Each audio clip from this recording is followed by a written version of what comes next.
Um, as of right now, I am definitely feeling like I am stretched.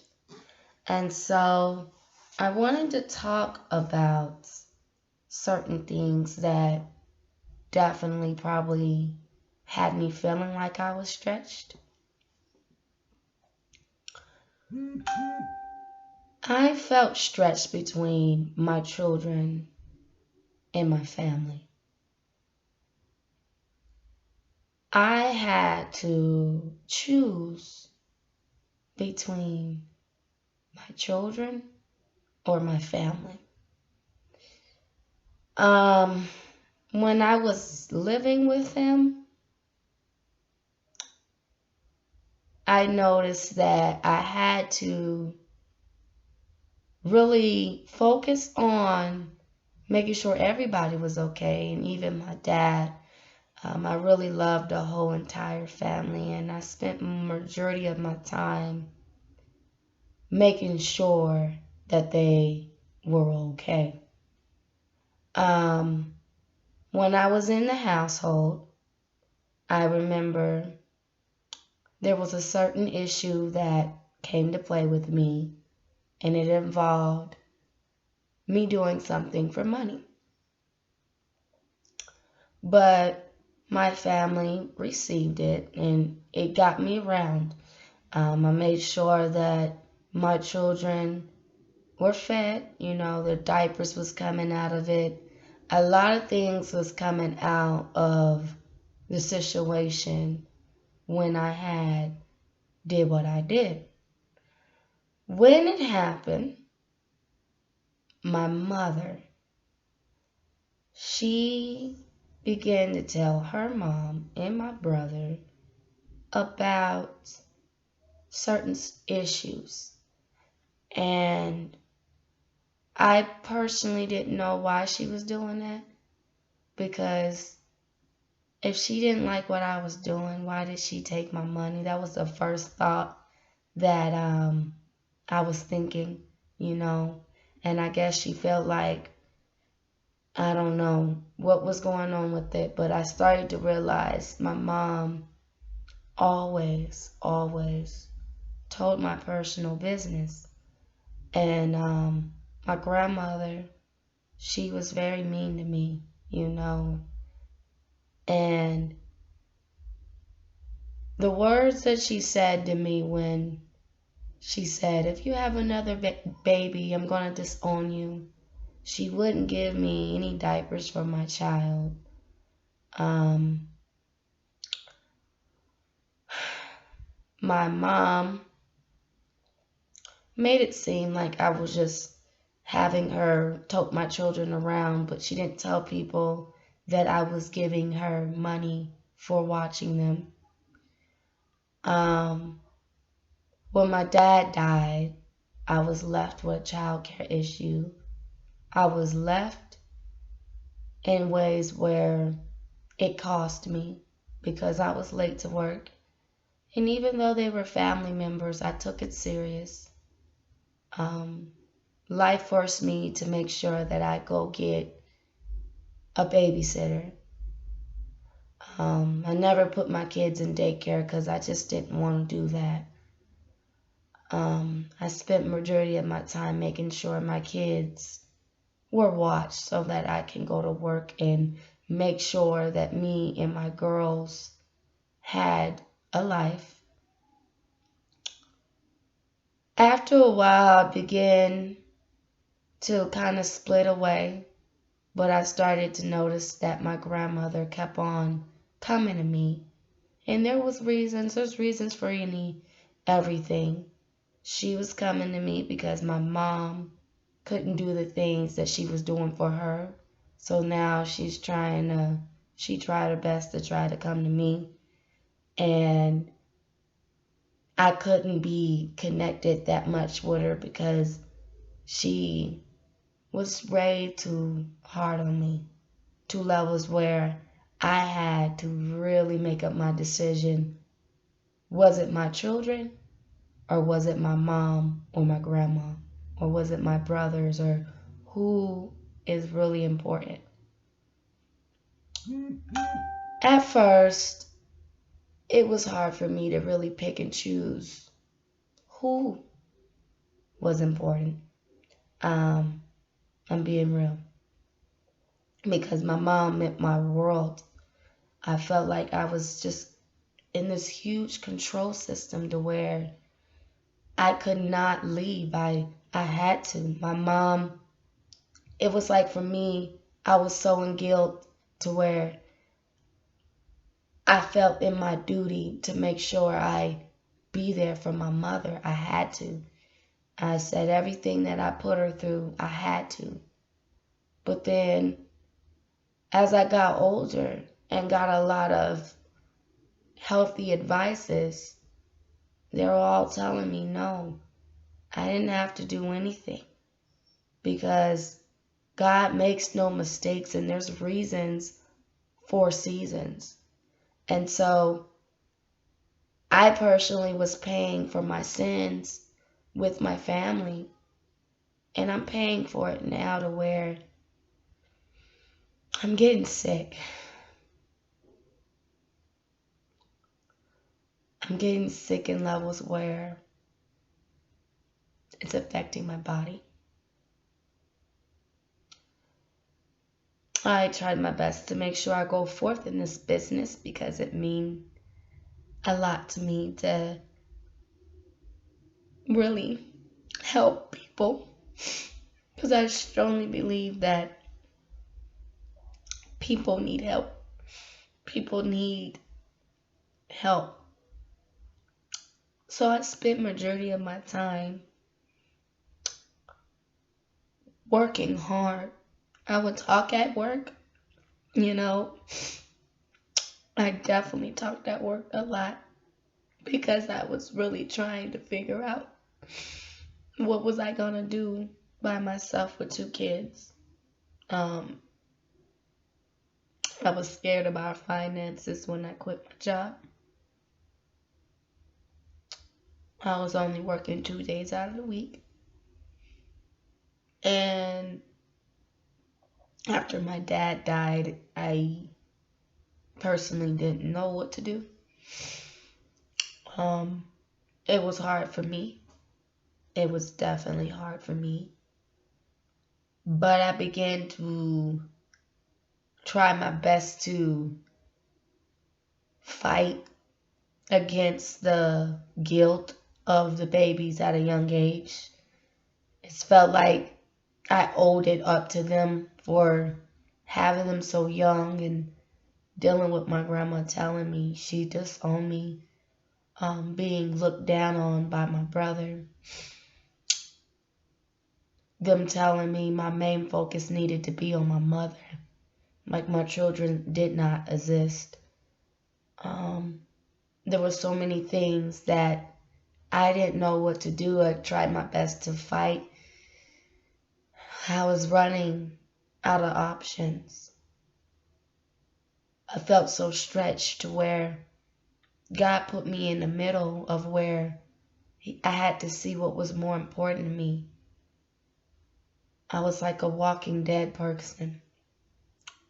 Never really told anybody. They always seen a happy girl.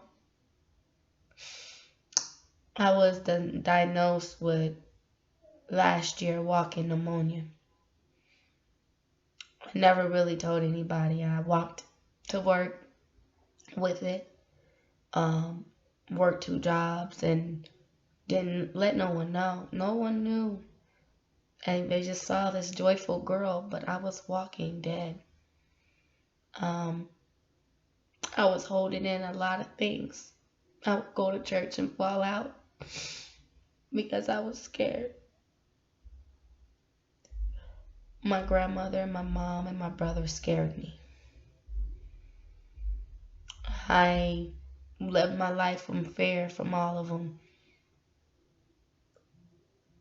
I was paying on phone bills. I was paying for food during the child care issue. I began to run for her, even when she didn't run for me. I listened to everything that my oldest brother was telling me and began to think that I was worth nothing. I wanted to end my life. I talk positive to others because no one really talked positive to me. The only person that I knew who did was Alicia. Alicia, my Uncle Ron, my Auntie Gloria, certain people in my life, Rita, Julianne. It was a lot. And they told me, especially Rita, she says, how many boats you're going to miss before you drown? I don't get it. You have so much potential. Why are you letting things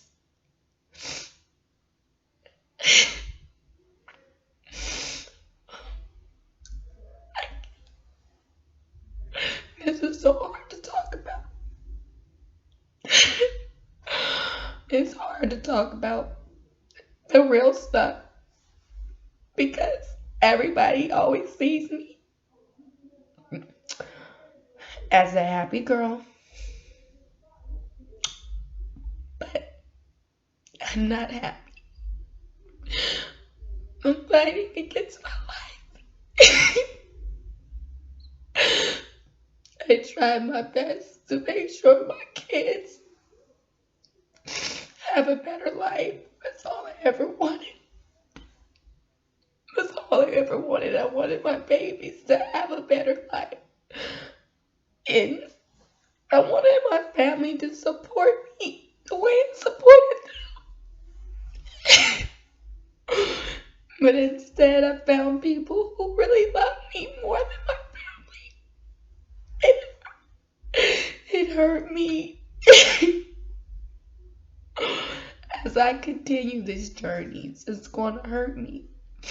Because this is me telling the truth where I was scared. Having my kids go house to house and they experiencing all these things.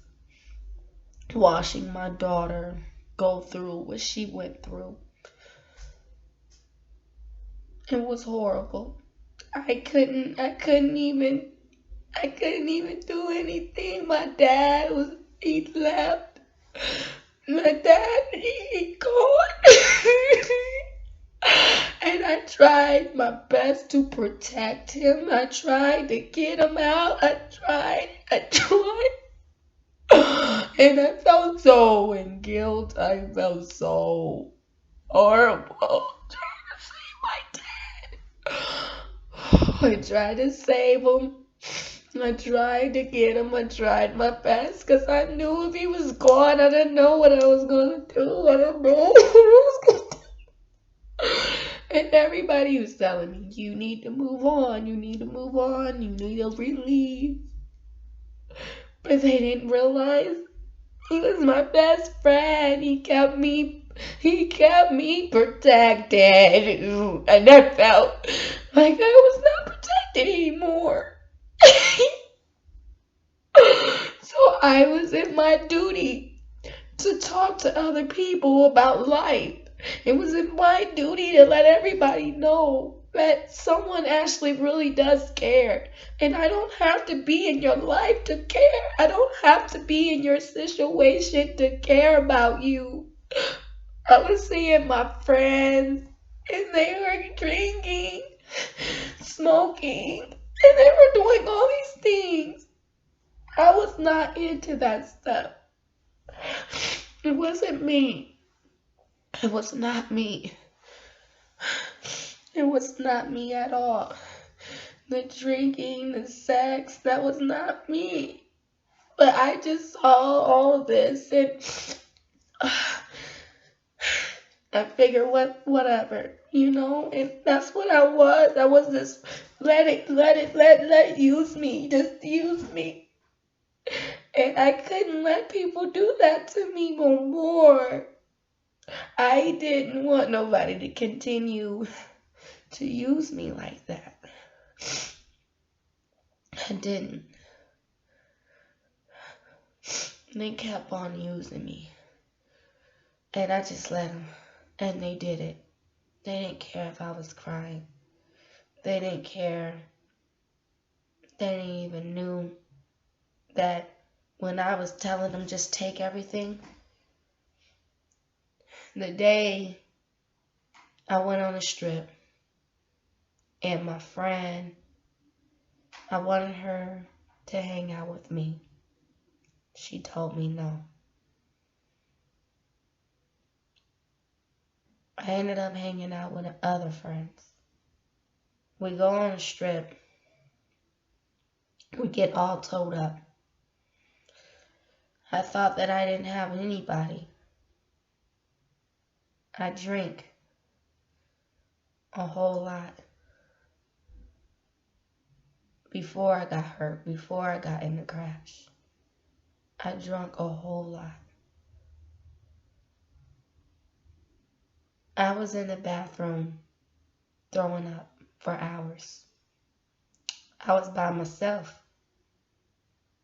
My friends wanted to party more and I told them I needed to go home. So while I was drunk and towed up, I tried to call my mom. I called her and told her what was going on with me. She didn't seem to care. It hurt me. It hurt me really bad because I wanted her support. I wanted her to really be real with me. She didn't seem to care anymore. I got on the phone with my little brother. He seemed to care. He was really worried. My mom, she was too judgmental, too much on the phone, making all types of noises. But I needed some help. My little brother, he got on the phone and he kept calling because he knew that wasn't me. My mom continuously kept seeing some type of image of me. She knew that I had a problem. That's all she ever seen. My little brother stayed on the phone with me and I kept saying, Dad, Dad, Dad, saying that I saw my dad and I heard him and he told me that I needed to be calmed down, that I needed to calm down. And then a lot of people were scared up there at the strip because there was like, there's no dad. What are you talking about? I then walked myself back and forth, paced it. I lost my keys, but I didn't lose my money in my pocket. I threw money on the bus and told people I didn't care about it. I walked off. People were talking to me that I didn't see, but they saw me, and they were telling me that I was really doing a good job and that I didn't need to feel alone because that they were with me, saying that they were going to lead me home. They're going to guide me home. I heard them. They said, you're going home. You're not alone. We're going to send you home. I followed the thing. I followed it. And they literally sent me to my mom's house. Saw 2 drunk girls as well. And I told them, I said, my dad and someone else took me here. They're like, really? I'm like, yeah, he's dead. But I'm here at my mom's house. So funny because I was so told up. I could have been molested. I could have been raped. I could have been touched. Something could have happened to me. But yet, I made it. And that's when I really honestly got saved when I was on that strip, drunk. And I was so weak. I was so weak. I had no type of nothing. I was so weak. But yet somebody came and picked me up and made sure I made it home safe. I remember I was asking questions to people and letting them know that I needed to get home and how I get out of here. I tried to lift it, but I was too drunk. I was way too drunk. And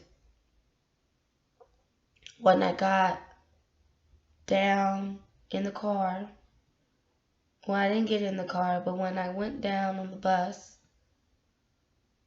the guy was saying that I couldn't get on because I was really that drunk. And I told him, I already have a bus pass, so I have to get on. I couldn't open up my phone. The bus pass was actually on my phone, but I was too towed up. So that's why my money was flowing out on the bus like that. And I lost my keys to my door. And I also lost the office key to my work job. That's the next day when my auntie told me, where she was just speaking some real stuff. Don't use those keys anymore or you're going to have to pray for a brand new door. And she spoke in a testimony to me when she said, don't you lose them keys no more. It's deep because she means, don't you be playing around with them people no more. Because you can lose your life. But I kept playing with them. Kept playing with my friends that drank. And every time I drank, I felt so horrible. I didn't feel myself, and I knew I shouldn't have been drinking while I am still grieving. But I just insisted to keep drinking. And that's when I started really getting serious about my life. It was way before the crash happened. I was already going to get myself in danger. I was hanging out with friends that all they did was smoke and drink. I was with a boyfriend and all we did was have sex. And the sad part about it is the man that I was with, he lied to me. He didn't technically lie to me. He just didn't tell me the truth. He didn't let me know that he had a wife. I still stayed with him the whole entire time. And even though I kept gossiping and telling everybody about his marriage, because I was so hurt, I continued my life with him for a year. One day, we go to the little Denny's place and eat a cheeseburger, and we get in an argument. And I just left. He comes to my house, and it was still a mess. I got to the point where I began to tell him, I can't do this anymore. When he came in my house the first night, we had sex. I didn't know that he was married though. I kept on playing around with fire and I was getting really burned. But something called God's grace was not letting it happen. So as I was getting burned, there was mercy on my soul. There was just mercy on my soul my whole life. I had a sex problem. a huge one, to where I was getting a lot of diseases back to back. My dad was scared for my life when he was alive because I kept playing. I could have had more than just 2 babies. The disease that I had, it said I couldn't have no babies. But God's grace made sure that I did. When I ended up having those 2 babies, I ended up really trying my best to change. Life started hitting me to levels where I knew that I needed to find a way to get out. I didn't know how I was going to do it, but I knew I needed to get out. Till this day, I'm still like, am I going to try to go back to being that type of sex problem? Because every time I got into bed, it's like I turned into something different. Every time I drink, it was like I turned into something different. I'm not going to really say smoking because that's not something I do. But I know when it came to being at parties with friends and they had that drink, I was drinking with them. And so they couldn't really take me serious anyways with me talking about God. And so as I knew that I was going to church a lot, they continued to insist to talk about the church. And I kept thinking, man, but as I got more knowledge and more wisdom, I heard the person say they're not talking about the church, they're talking about you. I didn't want to really believe that these people were talking about me because I'm like, those are my friends. But every time I kept hearing it, they're talking about you. And then one day, the results came back and they were. They were. It was never about the church they didn't like. It wasn't about the church. It was about the fact is they knew that I was a nice person, that you can really just, whatever you wanted to do with me, you could, because I was so easy. I was not with structure. I didn't have no type of ladylike mode. And when my family, especially my immediate one, the people I lived in their house my whole life, my dad and my little brother was probably the only one that didn't look at me like that. Everybody else looked at me as a disgusting little girl. And they still do. And I just lived my life crying with guilt because I didn't know what to do. I wanted change, but when I change or when I tell them something that I'm doing, you can feel the vibe of them looking and saying, she ain't gonna make it. She don't deserve to. She's nasty. And that's all they seen. They seen the dirty side, and that's all they wanted to see. People don't realize why I want to encourage people to live their life. I'm fighting to live mine. I literally sat there in my whole entire life shutting up.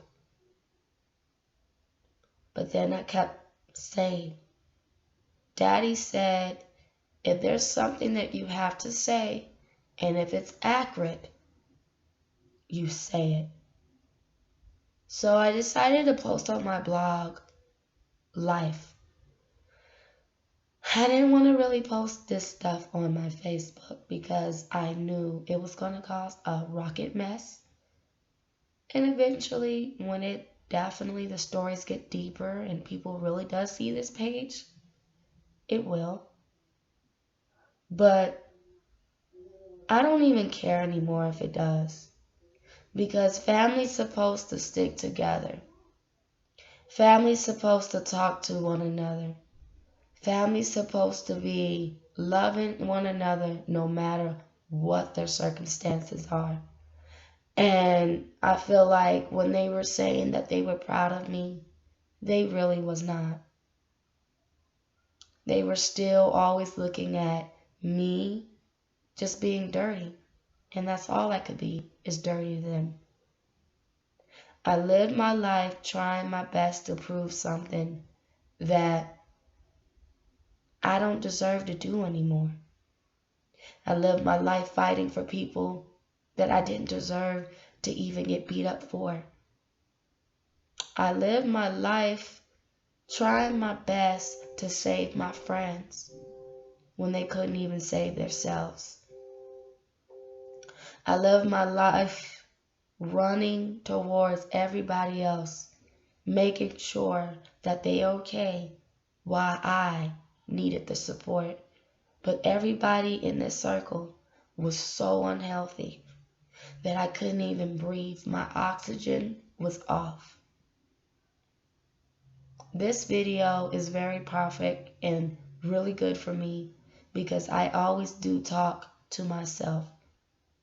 Some people really wanted to know. My coworkers really wanted to know. They actually really wanted to join some of my conversations. They would join in because they would want to know what was I talking about. Some of them would come up to me because they knew I was doing go backs, but I was also back there talking about something. And they wanted to know what I was talking about. And what was I talking to? Because they seen some of the stuff I was saying was real. I was talking about my life. I was trying to encourage myself, and I didn't care where I was at. I would be at work running around doing go backs talking about you can do this.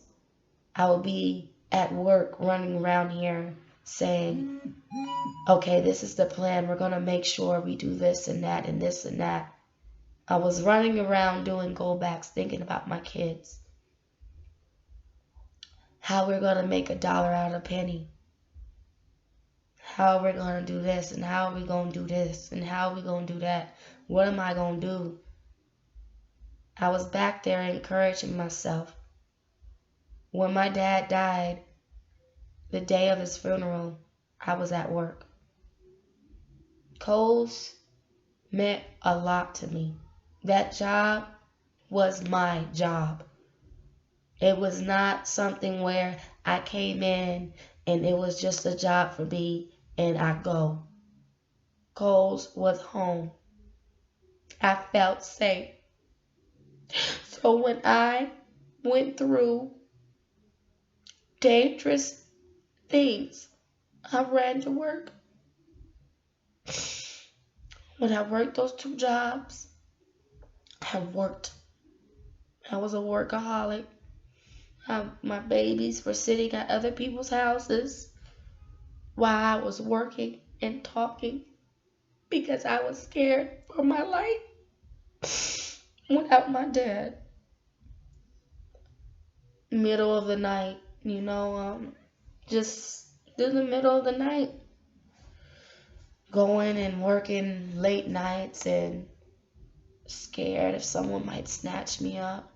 I actually seen some crazy stuff through the middle of the night while I was shopping, and I'm just so happy to even be here and want to fight for my life. The things that I talk about is not fake. They're real.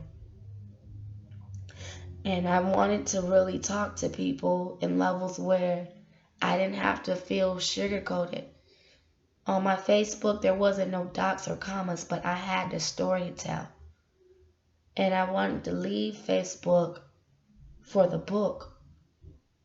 And I wanted to create something new. My manager at that job told me, create a blog. And I took her advice and made it, and then even made a business card all for free. I was in my duty to really find my joy somewhere else. Facebook was not where I needed to be in certain areas. I still was a news reporter where I still wanted people, family members, to know that I was at least okay. But I did not want to do what I'm doing here, to where I am trying to tell people my real story, because it can get dangerous. What I'm playing with right now, telling you something that involves real life stories, and they might even click on here, is dangerous. But I wanted to do this because I've seen so many people wanting to end their lives. I've seen so many people telling me certain questions and wanting me to answer it. I've seen so many people running to me that there was reasons why. I was being challenged in levels where I had to tell them my real story. I didn't want my friends just to look at me like I'm just some perfect girl and I don't know no types of stories or know nothing. See, it's so crazy. I did feel stretched because over here, on this side here, I was the dirty girl. On this side here, I was the perfect girl. I didn't know which girl I was supposed to be because on this side, they saw perfect. On this side, they saw dirty. What was I supposed to do? I left everyone. And one of them specifically was my grandma. She insisted to still try her best to come to me. I forgave her, but I could not do that. There's no way that I could just sit there and take that negative voice in my ear. I couldn't do it anymore. I was dying inside to even put my position in that. So when she came around, I had so much respect for her, but when she came around, when she called and told me she was coming, I started writing out solutions before she came. So I wouldn't let this woman get to me any more longer. Before I went out with anybody, I wrote out some solutions and how that I was going to deal with them before I went out. I was so serious about not being around that negative voices because it was killing me. I was tired of my friends looking at me as this perfect girl because I was not perfect. People were looking at me having my own place. People were looking at me being in college. People were looking at me with 2 jobs. People were looking at me with the fact that I was a single mother. People were looking at me as all these things. I was stretched in levels where I didn't know what I wanted. I didn't know. I had to see, what is it? But I knew I wanted someone to know how important their life is. That's one thing I knew I wanted. I wanted people to know your life matters. So while I'm sitting here trying to figure out all of this crap, I was straightforward in my life about me knowing I wanted change. I had something that I knew specifically what I wanted. And I wanted change. I wanted change. That's the difference. I free will said, just take me. I don't want nothing else. Just let me go there and change. And people were getting scared that I was saying, God, I want change. God, I need you now. The crazy part about it is God would play the music in my ear. I knew I was not crazy my whole entire life. Family members that knew that I could see things that they didn't would call me crazy. Friends would love me getting drunk because they knew I could talk to people. And the things that I did was so cool, so they wanted me to get drunk. So they were messing with my gift. In the wrong way, though. Instead of asking me to lay hands on them, they rather me got drunk because they knew that I was going to. I still prayed while I was drunk, but they knew that I was going to say certain things that related to them and they wanted answers. But I began to really get my focus straight. And I pulled all of them away, pushed all of them away. Because I cared about them a lot, but they were too unhealthy. That their poisonous was coming in me. And I couldn't breathe. I was holding all of them, but they were in the hospital too long. And I got in there, and God was like, no, we need to get this woman out. Because this woman's on her boat plotting stuff. She's standing on her boat plotting. This is different. So when Rita said, what was I going to do? I was plotting. And that's all I ever been doing since my dad's been gone. Plotting my life away. That's it. So when everybody was coming in my house randomly, popping over, some of them would walk in on me plotting. So when they came and they were curious, what are you doing? Tell them, oh, I'm writing. No, I'm plotting. I was on that boat with that paper, writing out my life and circling everything that I needed to do because I needed help. And if no one was going to do it, and if no one really cared, I wanted to make sure I helped myself. I went to college because it was good therapy. I went to counseling because it was good therapy. I went talking to alts because I wanted to try to get help. Some people couldn't help me because they couldn't even help themselves, but they tried. But I had to get to someone that was really healthy.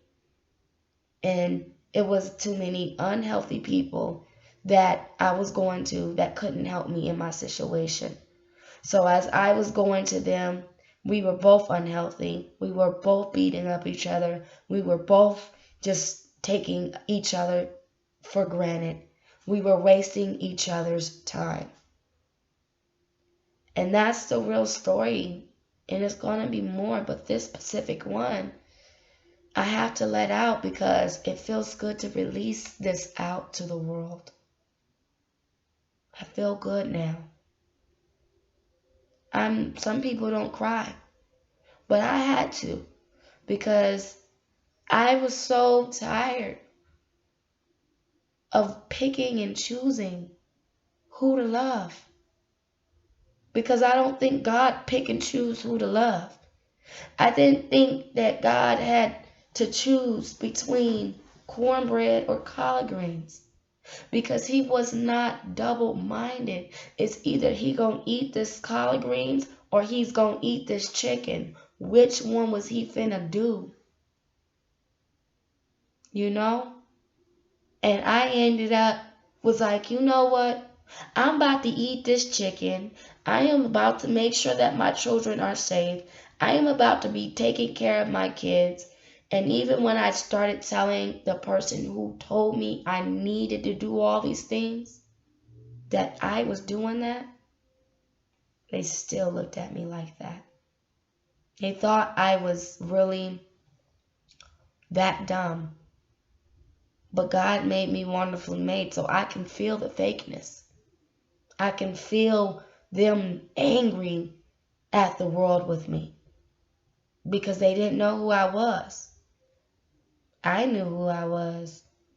I always did. I'm an evangelist.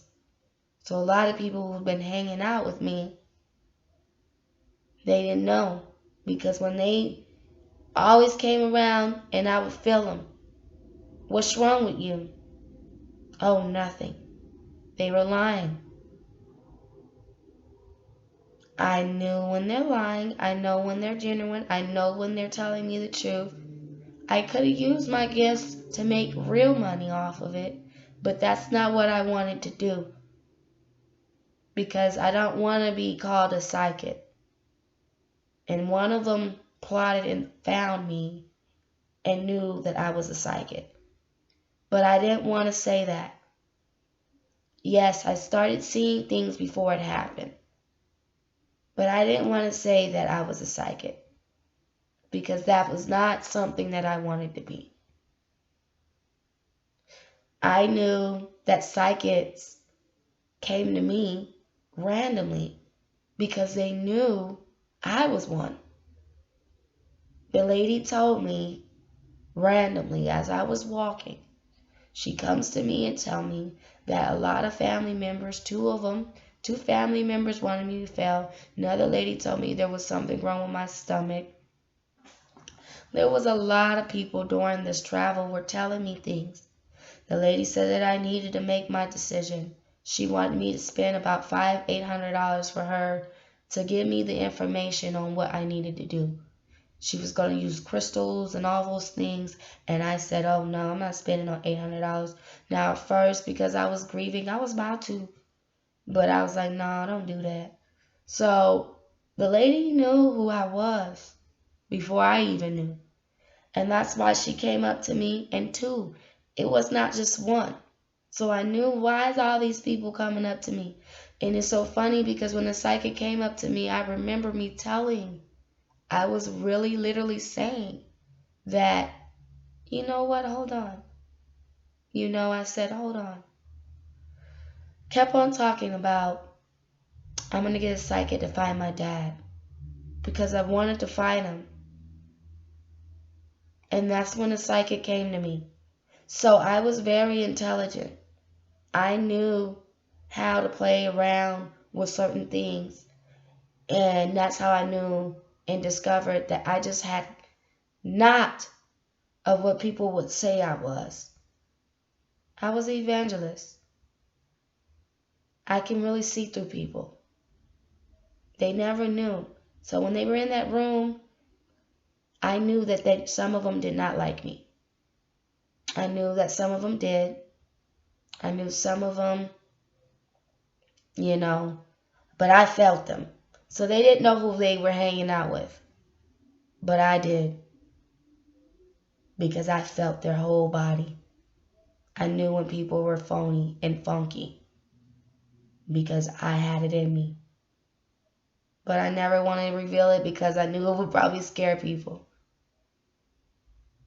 But I am an evangelist. And that's why I have a care for the city. And I have a care for people. And I really love people. And I want to see better in their lives. And I'm doing God's work, not my work. I'm doing God's work. And so when friends and families, especially friends, started different types of friends, new community, started coming for me for help. Babysitting, advice, whatever they needed, they came to me. They didn't know who I was, but I did. And that's why when people kept on saying, what is she doing? What is she doing? She's plotting out here on this boat. So Rita, I ain't gonna drown. No, I'm not. Rita, I am going to make it. And that psychic lady that said, I'm going to make a decision whether I'm going to fall or I'm going to make it, but it's very dangerous. I'm here to tell her today is I'm going to make it.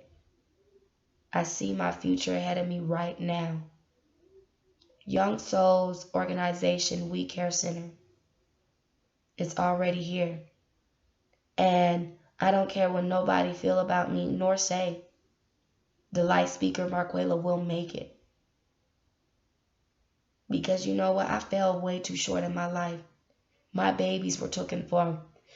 My kids were taken away. I had CPS long ago. Family members thought it was cool. It was so many things going on with me, especially involving those children. So when people thought that they were just attacking me, they were also attacking little innocent kids. So the fight in the story, I had to be really careful. I had to be definitely careful because these people were shooting in levels where me and my babies were going to die. So I had to fight because those kids couldn't fight for themselves. So they weren't attacking the babies, they were attacking me. But they're attacking my babies because they need me. So you got to be careful. Because in this story here right now, it's huge. It's a huge story. And it's not to be played with. What I'm telling you right now is an evangelist that loves stories. She tells stories and she plots the stories that were told to her in her brain, and she searches it up in her mind, and she works and she plots it all night. So while people were laying down, going to sleep, falling out, she's on her boat every day, plotting. She did it. She started out silently doing it to lively, where when she was doing her go backs, people were actually hearing their conversations. It wasn't fake. It was real. So shout out to my manager, Rolanda. I promise you, I'll continue to do this blog. I'll continue to keep working hard in my life. I thank you for even telling me that you really loved the things that I wrote. I thank you for the notebook to encourage me to continue to write. I thank you for your positivity that you are saying to me, because I plan on really working hard on making sure I make it in my life. Thank you, Rolanda.